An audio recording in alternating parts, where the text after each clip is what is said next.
전에 정권이 바뀌면 어떻게 바뀝니까? 4.19와 같이 그런 국민들이 대대적으로 일어나서 저항해가지고 바뀌는 경우, 그런 경우 몇 번 있습니다. 그리고 군이 쿠데타를 해가지고 단번에 무력으로 정권을 잡아버린 거, 이런 거 우리가 익히 봤습니다. 그런데 이번에 탄핵 사태 어떻습니까? 참 어이없이 하나의 정권이 무너지는 거 저렇게 쉽구나. 그런 거 여러분 안 느꼈습니까?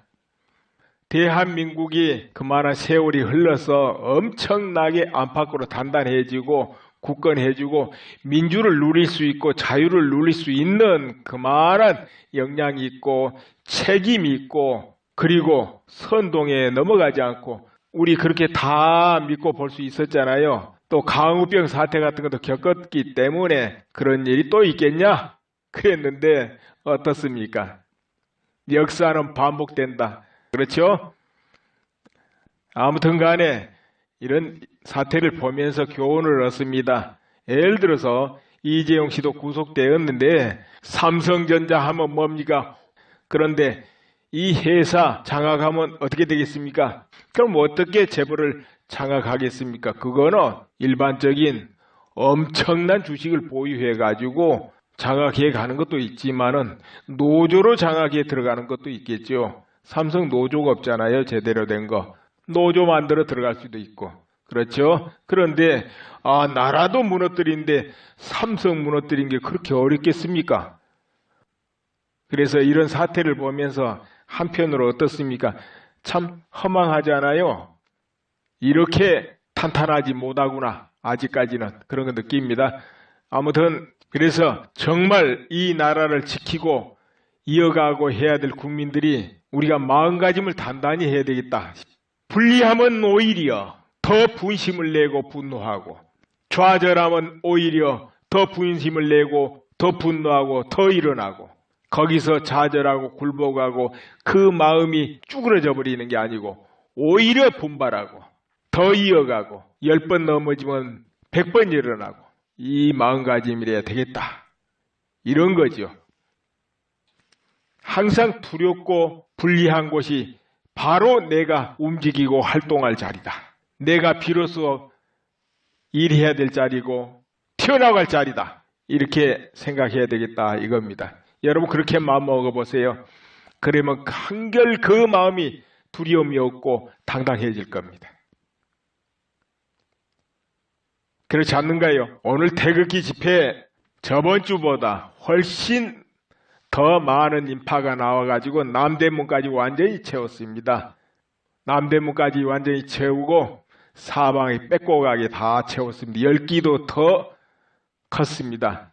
현장에서도 화면을 통해서 이제 다 봐서 어디까지 차 있는지 다 알 수 있게 됐죠. 왜 그러냐면 이번에 탄기구구 공중 촬영 이것이 아주 좋았어요.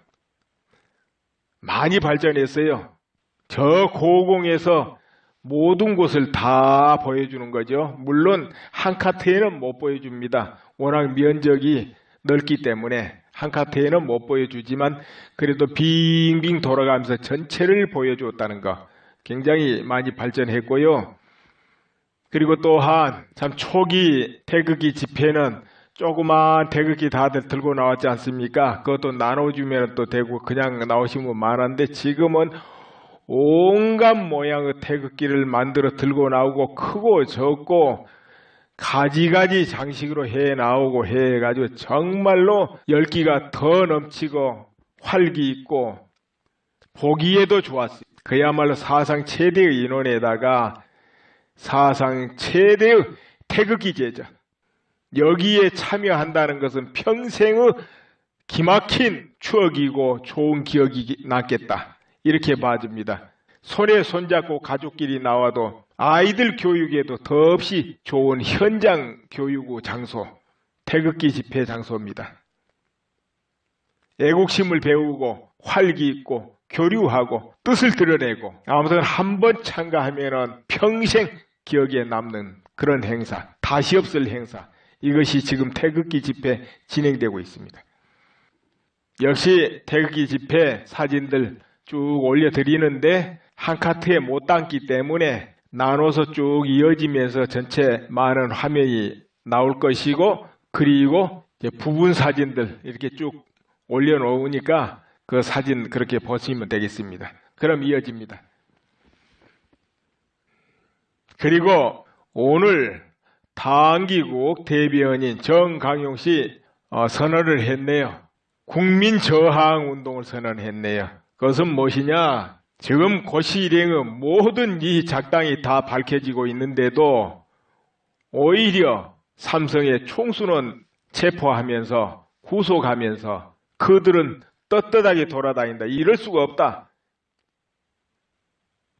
이건 이미 법이 죽었다. 질서가 죽었다.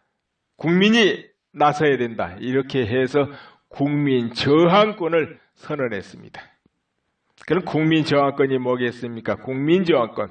국민의 주권을 찾자는 게 국민저항권이죠. 간단하게 말하면 모든 대한민국 근본은 국민이기 때문에 국민저항권은 법이 무너지고 헌법이 위태롭고 모든 법치가 제대로 시행 안 돼서 우리의 자유가 무너지고 생존이 위태로워지겠다. 이렇게 할 때 나서는 게 바로 국민저항권이라는 것이죠. 네, 국민저항권은 그 정도 설명해 드리겠습니다. 그러면 이제 본론 이어갑니다. 최순실 국정농단 그래가지고 처음 보도가 막 터져 나올 때 박근혜 대통령을 지지했던 열성층도 그 부분에서 많이 흔들렸을 거예요. 근데 저는 원래 정치에 관심이 없는 사람입니다. 그러나 어느 날 그걸 보고 그런데 언론 보도가 한 방향으로 모두 한입같이 일제히 한 방향으로 보도하는 걸 보고 그때부터 이건 아니다 생각했어요. 그리고 거의 모든 게 전부 최순실이가 했다는 거예요. 그러니까 박 대통령의 4년 동안의 모든 행위가 최순실이가 시킨 거라는 거죠. 그것을 보고 나는 결정적으로 믿지 않았습니다. 왜 안 믿겠습니까? 박근혜 대통령의 성향을 보고 나는 믿을 수가 없다 이거죠. 박근혜 대통령이 10년, 15년 쭉 주변 사람을 상대해오고 결정해오는 걸 볼 때 박근혜 대통령은 결벽증이 있다 할 정도로 그런 분이고 거기다가 어떤 사람이 영향 끼치는 것을 지극히 싫어하는 스타일이에요. 그런 사람이 아무리 믿는다고 해서 일개 안여자인데 전문 지식도 없습니다. 또 분야. 그런 사람 믿고 모두 국정을 이끌어간다? 이게 말이 안 되고 또 한 가지 이 국가에는 방대한 국가 공무원 그 집단이 있습니다. 국방 쪽에는 국방부가 또 따로 있고 이렇게 전문 분야가 있는데 국방부 일에서부터 이런 일 저런 일까지 다 관여했다라니 그 최순실이 도대체 어떤 인물인가 내가 사진을 한번 딱 봤습니다. 여러분 최순실 제가 안 만나봤습니다. 여러분도 물론 그렇겠지만 보고는 딱 보니까 아주 평범한 여자예요. 그래서 이건 결정적으로 아니다 딱 판단했습니다. 왜냐? 저는 제가 보는 눈을 믿거든요. 그냥 박근혜 대통령 40년 친구 그거는 내가 믿어요. 믿는데 그 정도면은 청와대 가서 오손도손 이야기하고 밥 먹고 그 정도일 것이다. 물론 한두 가지 또 이야기하면은 그게 그렇듯하면 또 들어줄 수 있고 그런 정도지 이것저것을 나서서 할 수 없는 역할이다. 이렇게 봤고 다만 이런 유추는 해봤습니다. 청와대 드나들고 그러면은 각별하다 이 정도는 주변에 대번 눈치채지 않겠습니까? 그러면은 알아서 움직여주는 거. 이것을 또 이용하는 세력이 있게 되죠. 알아서 움직여주는 그런 게 있기 때문에 이제 그래서 최서원을 이용할 수 있고 또 최서원이 자기도 모르게 다니면서 어깨에 힘을 줄 수가 있어요. 나는 누구 친구다 하면서 다른 의도 없이 그건 인간 또 본능이에요. 그런 거. 그러다가 보면은 여기저기서 꼬이게 돼 있는 건 사실입니다. 그 부분이 이제 굉장히 처신하기 어려운 거예요. 인간이. 누구나 그게 쉽지 않은 거예요. 그거. 나는 그 정도로 파악했어요, 원래. 자, 그건 그렇고 요즘 어떻습니까? 여러분 생각해 보세요. 지금 고시 일행 모든 대화 내용이 지금 일부 공개됐습니다. 그것도 일부입니다. 그 MBC 8시 뉴스, KBS도 조금 나왔다 그러죠. 그리고 유튜브, 정규제 TV 여기서 지금 자세히 나오고 있고, 또 박 대통령 측 대리인단은 많이 또 소상히 파악하고 있고 그런가 봐요. 이제 그런데 아직 일반 국민들은 또 소상하게 잘 모르죠. 아직까지는. 그러나 결국은 또 다 퍼져나갈 겁니다. 근데 여기서 우선 결론을 내고 한번 들어가 볼게요.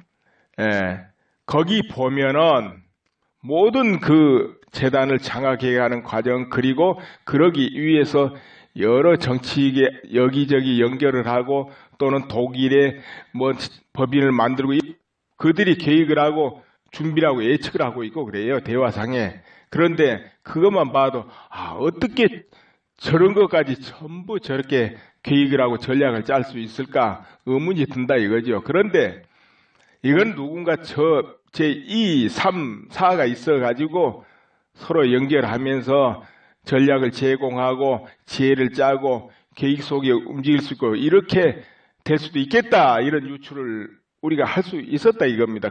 유추를 개인적으로 할 수도 있었어요. 그렇죠? 왜? 이 사태는 전 국민적인 관심사고 국가 최고 헌법기관 대통령이 무너지는 이런 사태를 일으킨 중차대한 사건이에요. 이건 개인사가 아니에요. 지금 이거는 고시나 무슨 검찰, 누구 언론, 이 개인사들이 아닙니다. 이건. 또 이런 사태는 모든 국민은 알 권리가 있어요. 공익을 위해서. 그렇죠? 그것이 주권이거든요, 또. 그런데 이것을 딱 보면은 하루 이틀 된 것도 아니고 거의 3년 정도에 걸쳐서 이루어져 있어요. 쭉 차례대로 진행되는데 그것이 또 실제 사회 정치계에 그대로 반영되고 움직였다는 거죠, 문제는.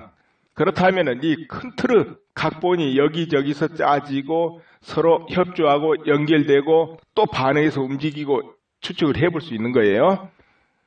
자, 그렇다면 어떤 초기 발상이 나오고 작품이 되고 주변의 언론에 제공을 한단 말이에요. 정말 이제 거기에 깊이 관여되어 있는 언론기관이야 뭐 말할 것도 없죠. 그 나머지 모르는 언론기관도 받아서 보도하게 돼 있어요. 또 누군가 보도하면 질제라 또 보도하게 돼 있고 또 보도하고, 이게 언론의 특성 아닙니까? 경쟁해야 되고 또 뭔가 특종을 해야 되니까 파헤쳐야 되고, 그러다 보면 근거 확인 없어도 또 보도해야 되고, 이런 사태가 쓰나미처럼 벌어지는 거죠, 자동으로. 자, 그런데 이것을 지켜보고 어떻겠습니까? 우리나라에는 굉장히 복잡하지 않아요. 친북 세력도 관대하고 연계돼 있고, 또 노조도 뭐 언론에 있고, 또 뭐 있습니까? 또 김영란 법에 불만이 있는 그런 국가 공무원도 있을 것이고, 언론기관도 있을 것이고, 또는 연금에 불만이 있는 그런 쪽도 있을 것이고, 또 정치적으로 이해가 다르고 이념이 다르고 해가지고 박근혜 대통령이 그 자리에 없어야 되겠다 하는 그런 세력들도 있을 것이고, 그에 비해서 박근혜 대통령은 명확하게 말하자면 그냥 개혁에만 몰두했지 정말로 완벽하게 세력을 포진하고 응원받아가면서 그렇게 하지를 않았지요. 그러니까 허공에 떠버렸단 말이에요. 결국 모든 걸 이렇게 하다 보니까. 여러분 이건 잘 아실 거예요. 그러나 이건 너무 언급하면 안 되는 자리죠, 지금. 네, 그렇게 되다 보니까는 이런 소스를 이제 활용하면서 다시 재활용하고 재탕하고 판이 커질 수밖에 없어서 결국은 이것이 탄핵 소추 상태까지 와버렸다. 그렇게 볼 수 있는 거죠. 그런데 여기에서 우리가 주목해야 될 게 있습니다. 이재용 부회장 보세요. 삼성전자는 어떤 위치입니까? 우리나라 국민 총생산 25% 담당한다. 나는 그렇게 알고 있습니다. 그리고 세계적으로도 삼성전자는 초일류 기업 대접받고 전자계통에서는 최고입니다. 세계 1위죠. 이런 기업 총수도 이렇게 바로 구속이 됩니다. 그러나 지금 녹취록이나 녹음 파일에 등장하는 그런 사람은 어떻게 됩니까? 한편에서는 영웅 대접 받잖아요.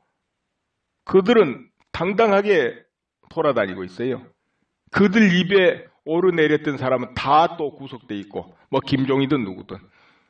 그들 입에 오르내린 사람은 구속돼 있고 아니면은 계속 풀려다니고. 그렇지 않습니까?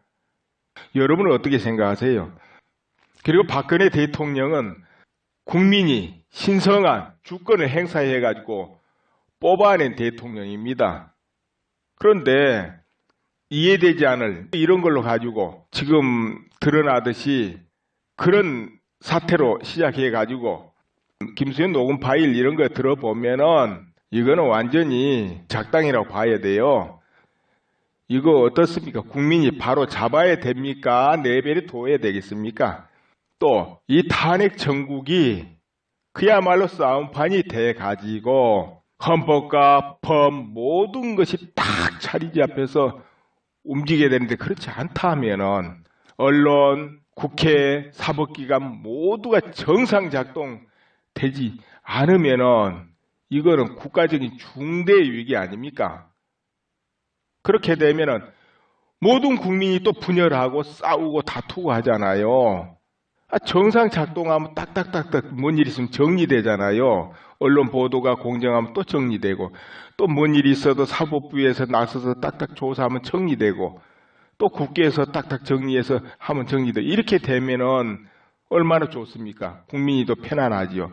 근데 이 모든 권력기관이 뭔가 정상 작동이 안 된다 할 때는 어디다 기준을 두고 뭘로 판단하느냐 이거죠. 물론 그것을 지지하고 믿고 따른 사람들이 박수치고 좋아하겠지만은 이거는 그래서 되는 거나 내 편이 돼서 좋은 건 아니고 그게 정상 작동돼야 돼. 내 편이 아니라도 내 편이라도 내와 뜻을 같이 하는 쪽이라도 아니라도 이게 정상 작동돼야 된다 이거죠. 또 형평성이 맞아야 되고 모든 집행은 형평성이 맞아야 돼요. 누구는 적용하고 누구는 적용 안 하고 이렇게 되면 안 된다는 거죠. 그게 박근혜 대통령은 지금까지 파도 뇌물이라고 나온 거 없고 실제로 어떤 헌법 위반을 했다. 이렇게 우리는 아직 법을 잘 모르지만 뚜렷하게 보이질 않아요. 지금 헌법재판소 계속 변론이 이어지고 있지만은 뭐 사소한 거이 뭐 있을 수는 있겠지만은 그리고 역대 정권들은 대통령이 하는 권한이 광범위하고 모두 통치행위입니다. 뭐 북한에 돈을 퍼주든 어떻게 하든 어디서 투자해서 실패를 하든 말든 다 통치행위 아니에요. 공익재단을 설립하든 말든 또 기업인들 불려서 이렇게 하자 저렇게 하자 해도 다 통치행위였지 그 대통령 안 해낼 짓이라고 이렇게 여긴 적이 있습니까? 어떤 경우는 이건 명백한 잘못된 거 아니냐 이런 거 통치행위로 막 넘어가고 언제 조사 안 한단 말이에요. 그런데 박근혜 대통령 언제 그런 거 한 적 있습니까? 없어도 사소한 게 전부 범법으로 불린다 이런 거는 아닌 것 같다 이거죠. 실화 쪽에서는 뭐 그렇게 해서라도 잡고 싶고 또 국민들도 박근혜 대통령 싫으면 뭐하고 잘한다 할 수 있지만은 입장을 딱 바꿔서 생각해 보세요. 그것이 반대로 작용할 때는 어떻게 되겠습니까? 화살이 상대방 가슴에만 날아가는 게 아니고 내 가슴에도 날라온다 생각해 봐야 돼요. 그런 기준이 대통령이든 국회의원이든 아무한테나 다 적용된다 해볼 때 그래서 이 형평성이라는 게 중요하죠. 그래서 그런 것을 바로잡을 때가 되었다. 아직도 도대체 그 녹취록이 뭐고 녹음 파일이 뭐고 아직 본 적이 없다 하면은 그거는 MBC 8시 뉴스 종종 보고 유튜브에 정규제 TV 그냥 찾아보세요. 녹음 파일 1, 2 쭉 올라가고 있으니까 그게 제일 낫겠네요. 왜냐하면 거기 차례대로 쭉 길게 다 설명이 나오니까 앞으로 여러 언론기관에서도 결국 이리저리 다 보도하긴 할 거예요. 보도하는 것이 자기 입맛에 맞는 것만 또 보도하겠지만서도 왜냐하면 녹음 파일에 사적인데야 좀 비중이 야간 대화도 있고 강한 대화도 있고 안 그러겠습니까? 그럼 야간 대화 뭐 몇 개 뽑아 보도하는 언론도 있을 것이고 뭐 그런 거 아니겠습니까? 그러니까 그는 알아서 보고 알아서 판단하셔야죠. 나는 전체적으로 윤곽이 이렇지 않냐 이 정도만 이야기해 드리는 겁니다. 그리고 나라를 걱정하는 애국 시민들이 할 일이 또 있는 겁니다. 뭐겠습니까? 지금 그런 거 딱딱 캡처해가지고 브로그에도 올리고 어떤 트위터고 페이스북이고 다 공유하고 카톡으로도 공유하고 모든 국민이 알게 하세요. 주변 사람들이 다 알게 하고 그것이 또 애국 시민운동 아니겠나 싶네요. 왜냐하면 모든 국민은 그거 알 권리가 있어요. 알고 판단할 권리가 있다 이거예요. 공익 차원에서 또 그렇게 해야 돼요. 나라가 그래야지 안정돼요. 나라 주인인 국민들이 그래야 정상적인 판단을 할 거 아니에요. 이쪽 저쪽을 다 받아들여 가지고 한쪽에서 보도한 것만 받아들여 가지고 있으면 안 되고 양쪽의 걸 다 받아들여 가지고 현명한 판단을 해야 되거든요. 국민 각자가. 그러니까 아직 모르고 있는 사람한테는 알려줘야 되는 거죠. 이것이 또 애국 시민의 할 일이다. 그렇지 않습니까, 여러분? 전편에 말씀드렸지만은 이런 사태를 기획하고 같이 연결되고 같이 의기투합하고 뭐 그런 분들이야 어렵지만 그래도 이제 그런 분도 자세히 소상하게 모든 전모를 이야기할 때가 됐지 않냐 싶고 그리고 이제 그렇지 않고 그들에게 기만 당한 그런 언론도 있을 것이고 그런 국가 공무원도 있을 것이고 그런 국회의원도 있을 것이고 하지 않겠습니까? 또 그런 국민들도 많을 것이고 그러면은 이제 모두 제대로 한번 알아보자. 제대로 제자리로 가자. 이 사태가 어떻게 시작되고 어디로 연결돼 있냐? 누가 같이 움직이고 있냐? 누가 무슨 이득을 취하려고 움직였냐? 이렇게 또 들여다보고 파헤칠 때가 됐다는 거죠. 제자리로 다 돌아와서 나라가 흔들흔들하면 전부 각자 손해 아니에요. 나라가 흔들흔들하는데 이익 보는 사람은 물론 있겠다 하지만 그건 잠시겠죠. 얼마 가겠어요 그런 거? 지금 남북 간의 첨예하게 지금 오늘 내일 이러고 있는데 워낙에 지금 국내 문제에 빠져서 그렇지 정말로 남과 북은 심각한 상태에 있거든요. 이제 결정적인 키는 남과 북 이 사태에 물론 있죠. 근데 이것이 거기에도 연결되잖아요. 이 국내가 분열되고 흔들리니까 뚫뚫 뭉쳐도 될뚱말뚱하네 이 시점에서. 그걸 또 좋아하는 세력이 또 있겠죠. 분열되고 싸우고 다투는 것을. 그러니까 지금 전부가 나서서 딱 바로잡아야 된다니까요. 애국 시민은 말할 것도 없고 모든 그 책임 있는 기득권들이 그렇게 언론도 나서고 검찰도 나서고 국회도 나서야 된다 이거예요. 눈앞에 작은 이해관계에 함몰되다 보면은 각자 이해관계에 함몰되고 각자 함몰되고 연쇄 반응이 일어나면서 엉망이 되거든요. 그래서 우리 모든 국민들은 이제 이 사태를 진정시킬 책임이 각자에게 주어져 있습니다. 그 각자가 모여가지고 5천만이 돼요. 그 5천만이 그렇게 할 책임이 있습니다. 바로 잡아야 돼요. 안정시켜야 돼요. 그래가지고 더 이상 5천만이 스트레스 받고 더 이상 경제 손실이 안 나고 더 이상 일손이 안 잡히고 더 이상 분열이 없도록 해야 됩니다. 지금 어른이 그러니 하면서 친구하고 대화를 해보세요. 금방 부딪히잖아요. 가족끼리도 부딪히고 형제끼리도 부딪히고 직장에서도 부딪히고 이게 뭐예요? 이거 바로 잡아야 돼요 이제. 이런 사태 책임이 있는 사람들은 빨리 양심 선언하고 있는 거 다 드러내야 되고 거기에 자기도 모르게 현혹된 사람들은 자기 위치에서 오히려 파헤쳐야 되고 저는 그렇게 봅니다. 이것은 모든 국민을 위해서 그래야 된다고 보는 거예요. 이 나라를 위해서 우리 애국 시민들은 또 그와 같은 힘을 보태야 되고 노력해야 되고 그렇게 봅니다. 그리고 알려드립니다. 여러분이 이 유튜브 화면에 보면은 올린 사람이 음악게임이라고 있습니다. 거기를 누르고 들어가게 되면은 홈이 나타나요. 그 홈 글자 옆에 동영상 그 글자를 누르게 되면은 지금까지 올려놓은 영상들이 차례대로 모두 다 나타납니다. 최근까지. 그리고 그 아래 추가 로드를 누르면 그 전에 올린 것도 쭉 나오죠. 이게 시리즈물로 올라가기 때문에 만약 앞에 편을 보고 이해가 안 되고 그렇다면은 그 전에 걸 들어보면 알게 되고 이렇게 구조가 돼 있다 이겁니다. 단편적으로 하는 것보다는 쭉 시대에 따라서 이렇게 그때 분위기 따라서 이렇게 올라가고 앞으로를 예상해서 올리거든요. 마치 드라마처럼. 그러니까 그렇게 보시면 되겠고요. 그래서 구독을 신청한 게 좋지요. 물론 구독은 무료 구독이에요. 그럼 구독은 어떻게 신청하느냐? 당연히 구글 계정 로그인 해야 되겠죠. 구글 계정 여는 거 모르신 분 있습니까 혹시? 물론 연세가 드신 분도 잘 모르겠네요. 그러면은 젊은 사람한테 해달라면 되죠.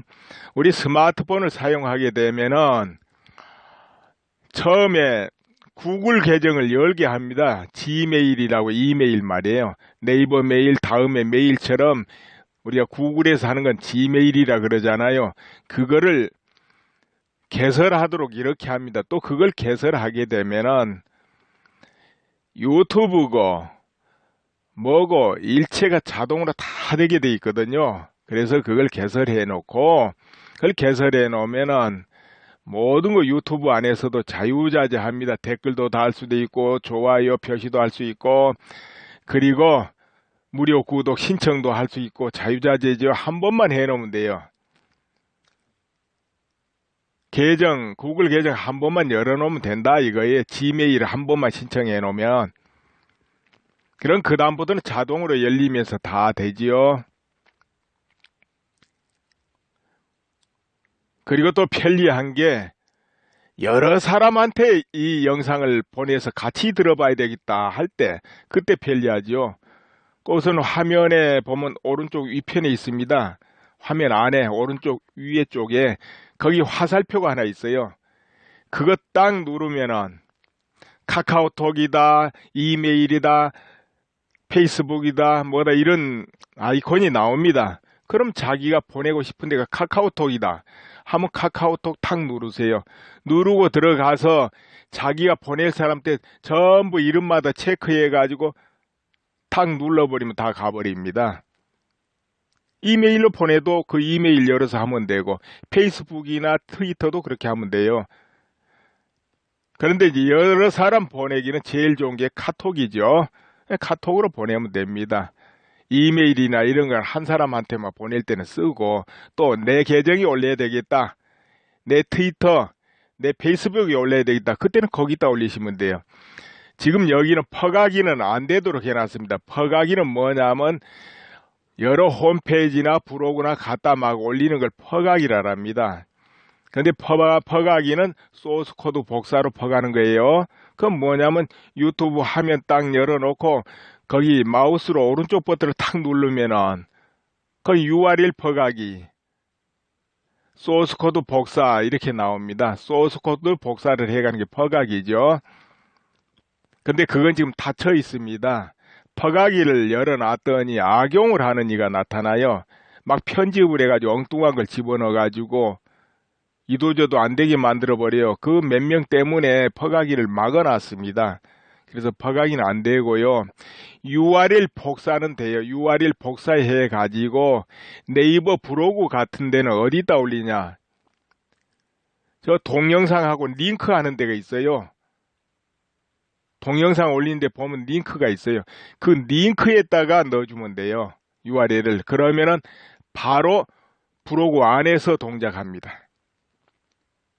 그러니까 일반 사이트에도 링크로 올리거나 아니면은 그냥 그 HTTP 주소 그냥 넣어놔도 누르고 들어가면은 유튜브와 연결되게 돼요.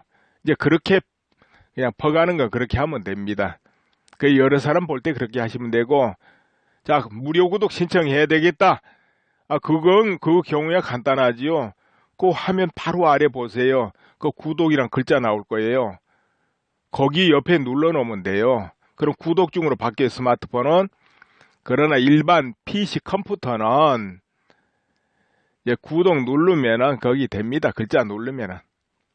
이제 PC 컴퓨터는 공유하려면 구독 밑에 또 공유란 글자 있어요. 그거 누르고 들어가면 역시 카톡 나오고 트위터 나오고 다 나옵니다. 또 저 화면 중간에 화살표 나오면 그걸로 해도 되고요. 그 여러 사람 보내기는 그렇게 합니다. 그걸 뭐 공유라 하잖아요. 공유. 그리고 저 전에 올려놓은 것도 좀 봐야 되겠다 하면은 음악 게임 그 닉네임이잖아요. 올려놓은 사람 그 탁 누르고 들어가면 홈이 나타나고 홈 옆에 동영상 그 탁 누르면 됩니다. 그러나 이제 무료 구독을 해놓으면 언제든지 하루나 이틀마다 탁탁 올라오면 바로 신호가 들어오잖아요. 스마트폰에 동영상 올라왔습니다 하고 그럼 그때 보시면 돼요. 그래서 무료 구독이 편하지요. 그렇게 해 놓으세요. 그래 좋아요를 누르는 것도 내용 들어보니까 좋다. 그럼 좋아요 누르자 하면은 화면 밑에 그 아래 손 모양 있잖아요. 엄지손가락 위로 올라간 게 그 좋아요 아닙니까? 그거 누르면 되죠. 예, 그리고 여러분 이제 내용을 들으실 때 좀 길어도 처음부터 끝까지 다 들으셔야 됩니다. 나누어서 듣더라도 나누어서 다음 듣더라도 다 들으셔야 돼요. 왜 그러냐 하면은 그 안에 내용이 전부 연결되면서 어떤 걸 나타내요. 딱딱 끊어가지고 이건 옳다 그러다 이렇게 하는 방식이 아니기 때문에 이건 맞다 틀리다 이렇게 하면 간단하잖아요. 그런데 그렇게 안 하고 전체를 서술하면서 어떤 건 암시도 하고 어떤 것은 방향 제시도 하고 어떤 것은 이렇지 않냐 하기도 하고 이제 판단은 듣는 분들이 하시도록 그렇게 이 줄거리만 엮어줘요. 대체적으로 제가 딱딱 잘라가지고 이건 맞다 틀리다 하면 좋겠지만은 그러면은 늘 제가 말씀드리지만은 크게 동의하는 사람이야 기분이 좋고 시원하겠지만은 동의 안 하신 분들이 들어볼 때는 덧정이 없다 이거예요. 그렇게 되면 의미가 없잖아요. 서로 뜻이 다른 분들도 같이 들어보고 서로 생각해보고 판단해보고 느껴보자고 하는 거거든요. 그래야 뭐가 되니까요. 그래서 그 방향으로 하기 때문에 되도록이면 나는 웬만하면 중립적으로 이렇게 말을 서술하려고 그래요. 일부러 내 마음에 따로 있다 하더라도 그건 접어두고 그렇게 합니다. 그러니까 여러분 그분을 잘 생각하시고 이렇게 들어보셔야 됩니다. 그리고 조심해야 될 게 이 인터넷 세계는 엉뚱하게 변조되고 꾸미고 해가지고 돌아다니는 그런 기사 찌라시 이런 거 굉장히 많습니다. 그래서 자칫하면 속아요. 그래서 꼭 근거 팩트 잘 확인하셔야 됩니다. 언뜻 보고는 짐작하면 안 돼요. 그건 남이 해놓은 걸 적당히 몇 군데 변조를 해가지고 군데군데 막 변조해가지고 그렇게 하는 거예요. 그런데 자칫하면 속죠. 모르니까. 그러시면 안 되거든요. 누군가 편집해서 조작한 겁니다. 그렇기 때문에 잘 확인하시고 확인해야지 언뜻 거기 하게 되면 착각을 하고 그렇게 하면 안 됩니다. 그리고 댓글 다실 때 또 너무 극단적인 댓글은 자제하시고 그래야 됩니다. 예. 그러면은 감사합니다. 복사를 해가는 게 퍼가기죠. 근데 그건 지금 닫혀 있습니다. 퍼가기를 열어놨더니 악용을 하는 이가 나타나요. 막 편집을 해가지고 엉뚱한 걸 집어넣어가지고 이도저도 안 되게 만들어버려요. 그 몇 명 때문에 퍼가기를 막아놨습니다. 그래서 퍼가기는 안 되고요. URL 복사는 돼요. URL 복사해가지고 네이버 브로그 같은 데는 어디다 올리냐. 저 동영상하고 링크하는 데가 있어요. 동영상 올리는데 보면 링크가 있어요. 그 링크에다가 넣어주면 돼요. URL을. 그러면은 바로 브로그 안에서 동작합니다. 그러니까 일반 사이트에도 링크로 올리거나 아니면은 그냥 그 HTTP 주소 그냥 넣어놔도 누르고 들어가면은 유튜브와 연결되게 돼요. 이제 그렇게 그냥 퍼가는 거 그렇게 하면 됩니다. 그 여러 사람 볼 때 그렇게 하시면 되고, 자, 무료 구독 신청해야 되겠다. 그 경우야 간단하지요. 그 화면 바로 아래 보세요. 그 구독이란 글자 나올 거예요. 거기 옆에 눌러 놓으면 돼요. 그럼 구독 중으로 바뀌어요, 스마트폰은. 그러나 일반 PC 컴퓨터는 이제 구독 누르면은 거기 됩니다. 글자 누르면은. 이제 PC 컴퓨터는 공유하려면 구독 밑에 또 공유란 글자 있어요. 그거 누르고 들어가면 역시 카톡 나오고 트위터 나오고 다 나옵니다. 또 저 화면 중간에 화살표 나오면 그걸로 해도 되고요. 그 여러 사람 보내기는 그렇게 합니다. 그걸 뭐 공유라 하잖아요. 공유. 그리고 저 전에 올려놓은 것도 좀 봐야 되겠다 하면은 음악 게임 그 닉네임이잖아요. 올려놓은 사람 그 탁 누르고 들어가면 홈이 나타나고 홈 옆에 동영상 그 탁 누르면 됩니다. 그러나 이제 무료 구독을 해놓으면 언제든지 하루나 이틀마다 탁탁 올라오면 바로 신호가 들어오잖아요. 스마트폰에 동영상 올라왔습니다 하고 그럼 그때 보시면 돼요. 그래서 무료 구독이 편하지요. 그렇게 해 놓으세요. 그래 좋아요를 누르는 것도 내용 들어보니까 좋다. 그럼 좋아요 누르자 하면은 화면 밑에 그 아래 손 모양 있잖아요. 엄지손가락 위로 올라간 게 그 좋아요 아닙니까? 그거 누르면 되죠. 예, 그리고 여러분 이제 내용을 들으실 때 좀 길어도 처음부터 끝까지 다 들으셔야 됩니다. 국가적인 중대 위기 아닙니까? 그렇게 되면은 모든 국민이 또 분열하고 싸우고 다투고 하잖아요. 정상 작동하면 딱딱딱딱 뭔 일 있으면 정리되잖아요. 언론 보도가 공정하면 또 정리되고 또 뭔 일이 있어도 사법부에서 나서서 딱딱 조사하면 정리되고 또 국회에서 딱딱 정리해서 하면 정리되고 이렇게 되면은 얼마나 좋습니까? 국민이 더 편안하지요. 근데 이 모든 권력기관이 뭔가 정상 작동이 안 된다 할 때는 어디다 기준을 두고 뭘로 판단하느냐 이거죠. 물론 그것을 지지하고 믿고 따른 사람들이 박수치고 좋아하겠지만은 이거는 그래서 되는 거나 내 편이 돼서 좋은 건 아니고 그게 정상 작동돼야 돼. 내 편이 아니라도 내 편이라도 내와 뜻을 같이 하는 쪽이라도 아니라도 이게 정상 작동돼야 된다 이거죠. 또 형평성이 맞아야 되고 모든 집행은 형평성이 맞아야 돼요. 누구는 적용하고 누구는 적용 안 하고 이렇게 되면 안 된다는 거죠. 그게 박근혜 대통령은 지금까지 파도 뇌물이라고 나온 거 없고 실제로 어떤 헌법 위반을 했다. 이렇게 우리는 아직 법을 잘 모르지만 뚜렷하게 보이질 않아요.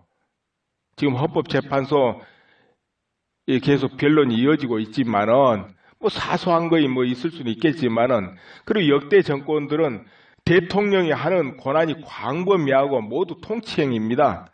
뭐 북한에 돈을 퍼주든 어떻게 하든 어디서 투자해서 실패를 하든 말든 다 통치행위 아니에요. 공익재단을 설립하든 말든 또 기업인들 불려서 이렇게 하자 저렇게 하자 해도 다 통치행위였지 그 대통령 안 해낼 짓이라고 이렇게 여긴 적이 있습니까? 어떤 경우는 이건 명백한 잘못된 거 아니냐 이런 거 통치행위로 막 넘어가고 언제 조사 안 한단 말이에요. 그런데 박근혜 대통령 언제 그런 거 한 적 있습니까? 없어도 사소한 게 전부 범법으로 불린다 이런 거는 아닌 것 같다 이거죠.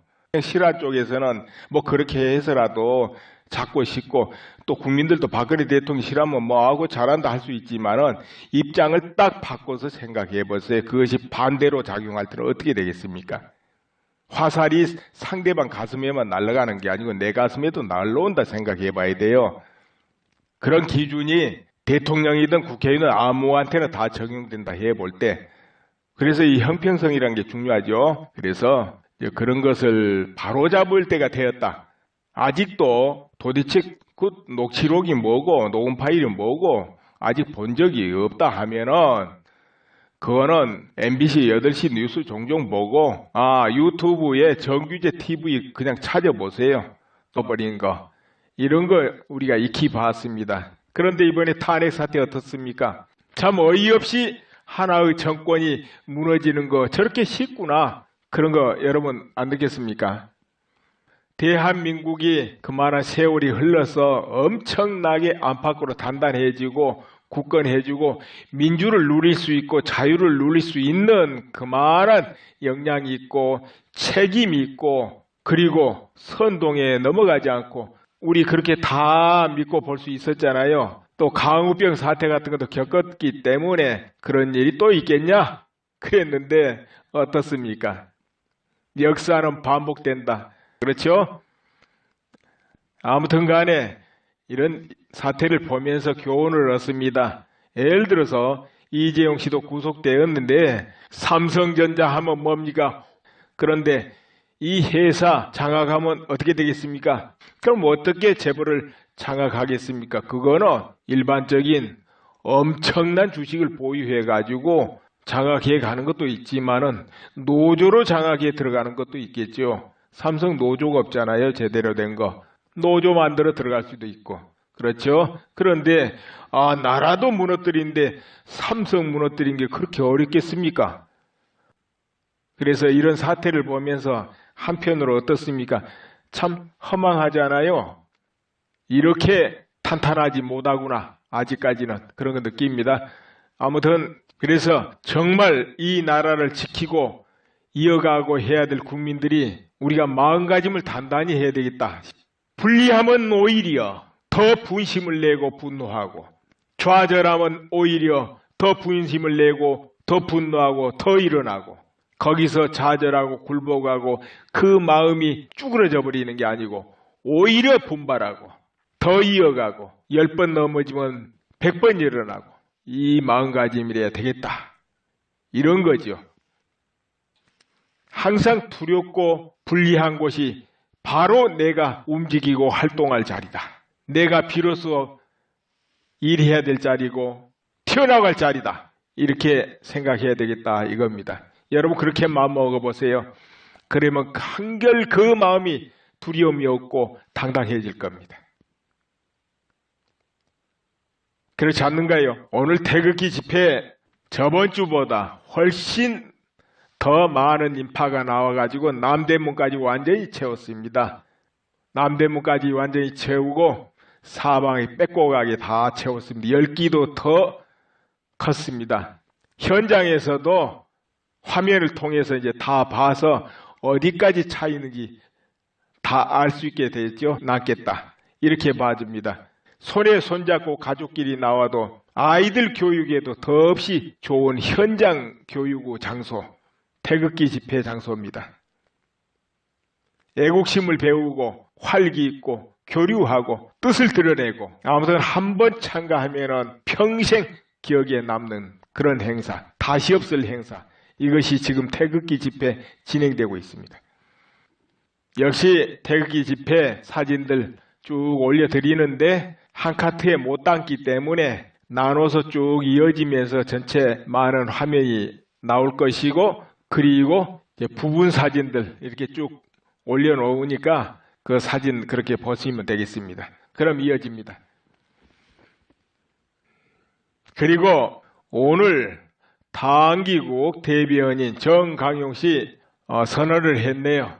국민저항운동을 선언했네요. 그것은 무엇이냐? 지금 고시일행의 모든 이 작당이 다 밝혀지고 있는데도 오히려 삼성의 총수는 체포하면서 구속하면서 그들은 떳떳하게 돌아다닌다. 이럴 수가 없다. 이건 이미 법이 죽었다. 질서가 죽었다. 국민이 나서야 된다. 이렇게 해서 국민 저항권을 선언했습니다. 그럼 국민저항권이 뭐겠습니까? 국민저항권. 국민의 주권을 찾자는 게 국민저항권이죠. 간단하게 말하면 모든 대한민국 근본은 국민이기 때문에 국민저항권은 법이 무너지고 헌법이 위태롭고 모든 법치가 제대로 시행 안 돼서 우리의 자유가 무너지고 생존이 위태로워지겠다. 이렇게 할 때 나서는 게 바로 국민저항권이라는 것이죠. 네, 국민저항권은 그 정도 설명해 드리겠습니다. 그러면 이제 본론 이어갑니다. 최순실 국정농단 그래가지고 처음 보도가 막 터져 나올 때 박근혜 대통령을 지지했던 열성층도 그 부분에서 많이 흔들렸을 거예요. 근데 저는 원래 정치에 관심이 없는 사람입니다. 그러나 어느 날 그걸 보고 그런데 언론 보도가 한 방향으로 모두 한입같이 일제히 한 방향으로 보도하는 걸 보고 그때부터 이건 아니다 생각했어요. 그리고 거의 모든 게 전부 최순실이가 했다는 거예요. 그러니까 박 대통령의 4년 동안의 모든 행위가 최순실이가 시킨 거라는 거죠. 그것을 보고 나는 결정적으로 믿지 않았습니다. MBC 8시 뉴스, KBS도 조금 나왔다 그러죠. 그리고 유튜브, 정규제 TV 여기서 지금 자세히 나오고 있고 또 박 대통령 측 대리인단은 많이 또 소상히 파악하고 있고 그런가 봐요. 그런데 아직 일반 국민들은 또 소상하게 잘 모르죠. 아직까지는. 그러나 결국은 또 다 퍼져나갈 겁니다. 근데 여기서 우선 결론을 내고 한번 들어가 볼게요. 거기 보면은 모든 그 재단을 장악해 가는 과정 그리고 그러기 위해서 여러 정치계 여기저기 연결을 하고 또는 독일에 뭐 법인을 만들고 그들이 계획을 하고 준비를 하고 예측을 하고 있고 그래요. 대화상에. 그런데 그것만 봐도 어떻게 저런 것까지 전부 저렇게 계획을 하고 전략을 짤 수 있을까 의문이 든다 이거죠. 그런데 이건 누군가 제2, 3, 4가 있어가지고 서로 연결하면서 전략을 제공하고 지혜를 짜고 계획 속에 움직일 수 있고 이렇게 될 수도 있겠다. 이런 유추를 우리가 할 수 있었다 이겁니다. 유추를 개인적으로 할 수도 있었어요. 그렇죠? 왜? 이 사태는 전 국민적인 관심사고 국가 최고 헌법기관 대통령이 무너지는 이런 사태를 일으킨 중차대한 사건이에요. 이건 개인사가 아니에요. 지금 이거는 고시나 무슨 검찰, 누구 언론, 이 개인사들이 아닙니다. 이건. 또 이런 사태는 모든 국민은 알 권리가 있어요. 공익을 위해서. 그렇죠? 그것이 주권이거든요. 또. 그런데 이것을 딱 보면은 하루 이틀 된 것도 아니고 거의 3년 정도에 걸쳐서 이루어져 있어요. 쭉 차례대로 진행되는데 그것이 또 실제 사회 정치계에 그대로 반영되고 움직였다는 거죠. 문제는. 그렇다면 이 큰 틀의 각본이 여기저기서 짜지고 서로 협조하고 연결되고 또 반응해서 움직이고 추측을 해볼 수 있는 거예요. 자, 그렇다면 어떤 초기 발상이 나오고 작품이 되고 주변의 언론에 제공을 한단 말이에요. 정말 이제 거기에 깊이 관여되어 있는 언론기관이야 뭐 말할 것도 없죠. 그 나머지 모르는 언론기관도 받아서 보도하게 돼 있어요. 또 누군가 보도하면 질제라 또 보도하게 돼 있고 또 보도하고 이게 언론의 특성 아닙니까? 경쟁해야 되고 또 뭔가 특종을 해야 되니까 파헤쳐야 되고 그러다 보면 근거 확인 없어도 또 보도해야 되고 이런 사태가 쓰나미처럼 벌어지는 거죠. 자동으로. 자, 그런데 이것을 그럼 그 다음부터는 자동으로 열리면서 다 되지요. 그리고 또 편리한 게 여러 사람한테 이 영상을 보내서 같이 들어봐야 되겠다 할 때 그때 편리하죠. 그것은 화면에 보면 오른쪽 위편에 있습니다. 화면 안에 오른쪽 위에 쪽에 거기 화살표가 하나 있어요. 그거 딱 누르면은 카카오톡이다, 이메일이다, 페이스북이다, 뭐다 이런 아이콘이 나옵니다. 그럼 자기가 보내고 싶은 데가 카카오톡이다. 하면 카카오톡 탁 누르세요. 누르고 들어가서 자기가 보낼 사람들 전부 이름마다 체크해가지고 탁 눌러버리면 다 가버립니다. 이메일로 보내도 그 이메일 열어서 하면 되고 페이스북이나 트위터도 그렇게 하면 돼요. 그런데 이제 여러 사람 보내기는 제일 좋은 게 카톡이죠. 카톡으로 보내면 됩니다. 이메일이나 이런 걸 한 사람한테만 보낼 때는 쓰고 또 내 계정이 올려야 되겠다. 내 트위터, 내 페이스북에 올려야 되겠다. 그때는 거기다 올리시면 돼요. 지금 여기는 퍼가기는 안 되도록 해놨습니다. 퍼가기는 뭐냐면 여러 홈페이지나 블로그나 갖다 막 올리는 걸 퍼가기라 합니다. 근데 퍼가기는 소스 코드 복사로 퍼가는 거예요. 그건 뭐냐면 유튜브 화면 딱 열어놓고 거기 마우스로 오른쪽 버튼을 탁 누르면은 그 URL 퍼가기, 소스 코드 복사 이렇게 나옵니다. 소스 코드 복사를 해가는 게 퍼가기죠. 근데 그건 지금 닫혀 있습니다. 퍼가기를 열어놨더니 악용을 하는 이가 나타나요. 막 편집을 해가지고 엉뚱한 걸 집어넣어가지고 이도저도 안 되게 만들어버려요. 그 몇 명 때문에 퍼가기를 막아놨습니다.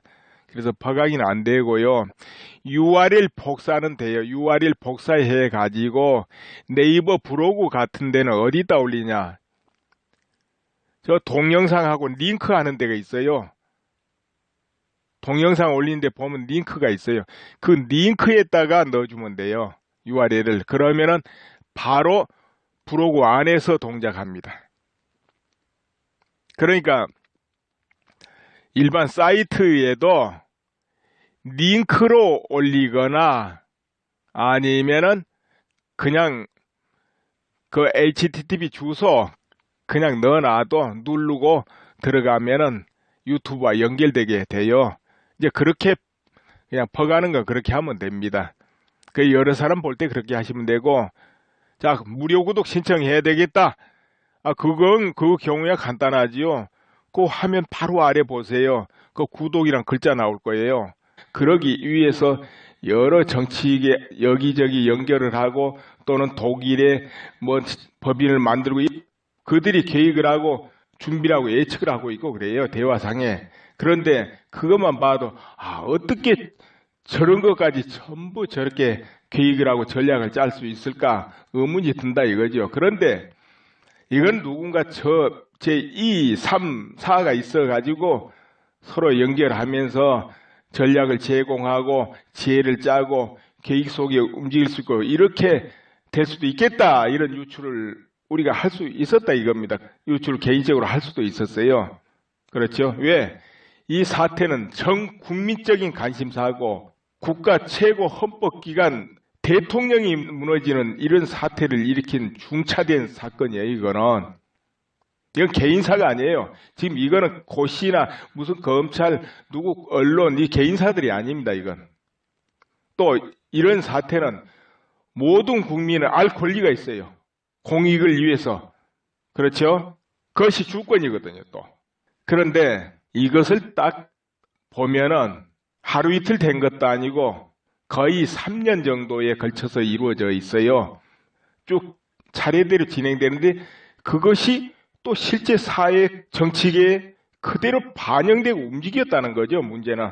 그렇다면 이 큰 틀의 각본이 여기저기서 짜지고 서로 협조하고 연결되고 또 반응해서 움직이고 추측을 해볼 수 있는 거예요.